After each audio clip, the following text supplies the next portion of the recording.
Hey guys, how's it going? My name's Bryn Evans, and this is Listening to TeacherEvansNativo, the channel where I speak and you practice your English listening. In today's episode, I'm going to be telling you a little bit about me. Well, where to start? My name is Bryn Evans. Like I said in the intro, I'm originally from Scotland. Even though my accent is more of a generic British accent, seeing as I lost my Scottish accent a long time ago. I'm an English teacher. I specialize in teaching people that speak Portuguese, English as a second language. I speak 4 languages, being Portuguese would be my second language, Spanish probably my third. I need to practice my Spanish a little bit more, and I'm currently learning French as well. Like I said, I'm Scottish. So I was born in a town called Livingston in Scotland. It's between Glasgow and Edinburgh. It's probably the easiest way to describe where it is. It's not such a big place. I only lived there for the first 2 years of my life before myself and my family moved down to England. We actually moved to Norfolk, to a city called Great Yarmouth. It's a very popular tourist destination for the British people who want to go on holiday inside of Britain and they don't want to travel abroad. Great Yarmouth is a very popular destination, or at least it was when I lived there. I started school in Great Yarmouth. We stayed there until I was about 6 years old. So we only stayed there for about 4 or 5 years. I can't remember correctly. But then we moved to Essex, which is a little bit further south. And I remember my brother, he went to university in Liverpool just before we moved down to Essex, and once he had finished his university, he refused to move to Essex with us because he said it was too English, so he moved back up to Scotland. I had just started year 2 when we moved to Essex, so it was a big change for me, having already started school in a different city. I had to start a new school, make new friends and things like that. I remember in my older school in Great Yarmouth, I was one of the best readers because we start developing our reading at about 4 or 5 years of age in Britain.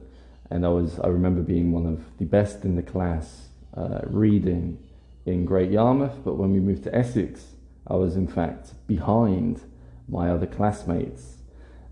Because there's like a tier list in England of all the best schools, and without knowing, I had gone from one of the worst schools in the country to one of the highest scoring schools in the country.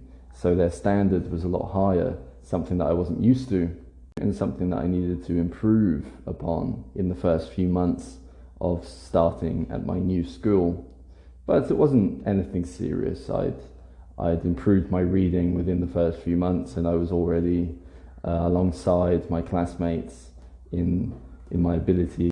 We stayed in Essex for a good 5 or 6 years before, again, just after I'd started secondary school, when I was 11 going on 12 years of age, we decided to move to Spain, or to be more specific, Tenerife, an island in the Canary Islands.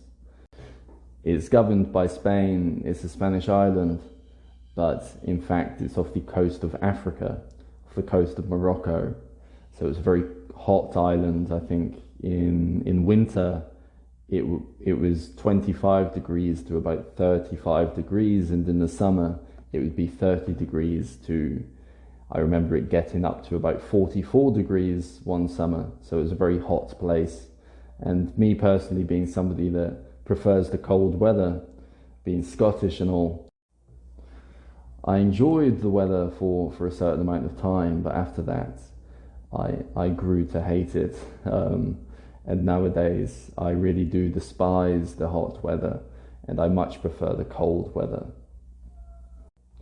Obviously, only being 12 years of age, I needed to go to school in Spain, which was a very new experience for me.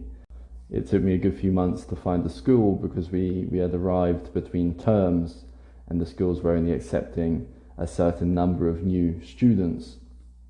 I went to a Spanish public school. It was very different to what I was used to in England.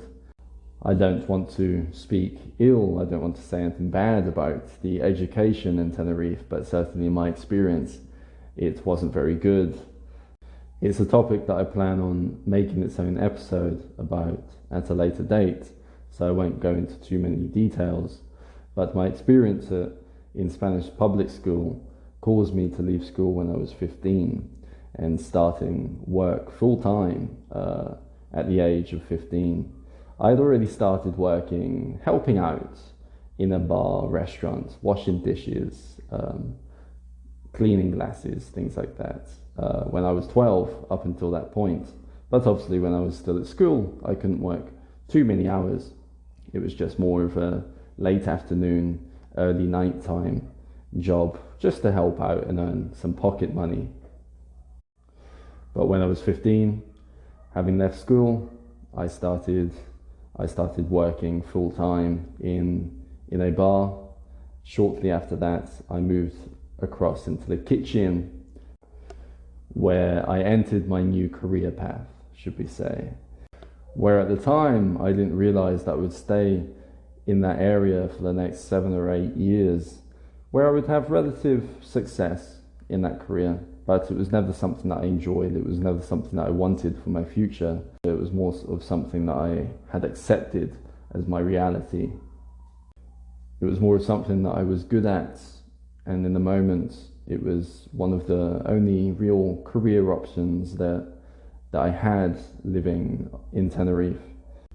After moving through 2 or 3 locations, I was finally promoted to manager a year or so before the pandemic. The pandemic being something that had affected everybody in the world, but was also the thing that ended my time in Tenerife. After 11 years, I thought it would be best for both myself and my wife to move somewhere else, somewhere different. After 11 years, it was a big decision to make, but a positive one, because for the last 6 or 7 years, I'd wanted to leave the island. I just didn't really know where to move to. I didn't have a good enough option that made me want to risk leaving my life that I had made for myself in Tenerife to try something new. Even though I was still young, I wasn't really happy with where I was living. I wasn't happy with my life in Tenerife. I think I was too young to make the decision. When my mum came to me and said, "Oh, would you like to live in Tenerife?" I imagined that it would be a holiday that would last forever, but in fact, it was more of a nightmare. I was too young at 11 or 12 years of age to make such a decision that would change the course of my future. Not only for the next 2, 3, 4 years, but in fact, it changed the course of my life for 10 to 13 years after that decision of a 11-year-old thinking that it would be amazing to live in a place like Tenerife, thinking that it would be like one big long holiday. I was too immature, I was too innocent to realize that sometimes you need to focus on your studies, you need to focus on getting a qualification and not just life can't always be fun 100% of the time. But during the pandemic, I was given the opportunity to leave the island and start a new life here in Brazil, where I currently live with my wife and our 2 cats. The pandemic had made life difficult in Tenerife due to being a tourist island, and during the pandemic, since the borders were closed, there were no tourists, so all the bars and restaurants and local businesses had all closed. So finding work was very hard at the time. So one day I sat down with my wife and we decided to move to Brazil. We had been married for a couple of years. She's from Brazil. She was born in Santos in Sao Paulo. So we decided to come back to a town close to where she used to live, here outside of the city of Sao Paulo, but it's not too far away. I would love to live in the city of Sao Paulo. It's somewhere that I enjoy a lot when we go for the weekends or a couple of days. I don't know, it may sound strange, but Sao Paulo reminds me a little bit of London. That big city atmosphere is something that I really enjoy and that I desire for my life. I want to move to Sao Paulo. People say it's dangerous, but it's just like anywhere else.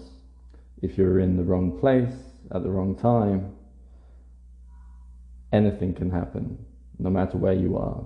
It's not just because it's a big city. It's not just because it's in Brazil. And when the place is so big, like Sao Paulo, with so many residents, of course, it's obvious that there's going to be more crime. Again, London isn't much better, trust me. Europe is far from the pictures that you see on the internet. There are always 100 dark stories hidden behind one dreamy image. Tenerife, for example, where I used to live, it looks like paradise, which it is for 2 to 3 weeks for a holiday, but after 11 years of living there, you get to see its true colors. In my opinion, Brazil isn't that bad. Certainly in my experience, of course. There is a large amount of poverty here in Brazil, and maybe I live in a better state being in Sao Paulo, but I can only speak of my experience, and I really don't think it's that bad. I think the only people that speak bad about Brazil are the Brazilians. Maybe the Argentines too, but that isn't a topic for a Scotsman to enter. I've been here for just over 2 years now.